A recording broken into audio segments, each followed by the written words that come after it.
na sa race? Wala pa.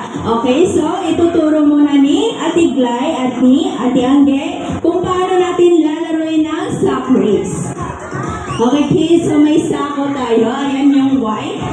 Tapos susutin natin and then mag-jump tayo carefully paikot sa ating cone and then balik tayo sa ating line. Okay?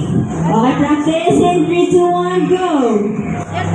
Okay, yan. Mag-jump kayo paikot sa cone and then balik kayo.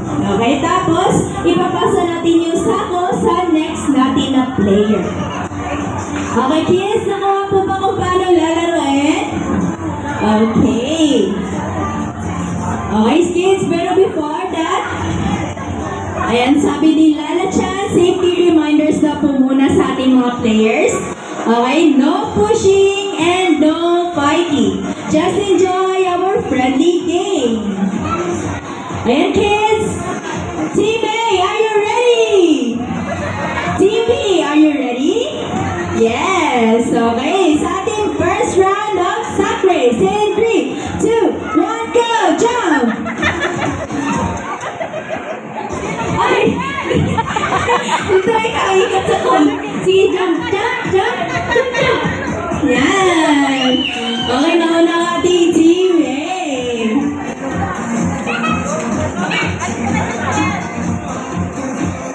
Okay, habol tayo, team B. Go, jump, jump. Ayan, pangatlo na. Okay, next, go, jump. Jump, ate, jump. Jump. See, jump, jump, jump. Ayan, sabay-sabay na sila. Last one. Team A at Team B, last one na.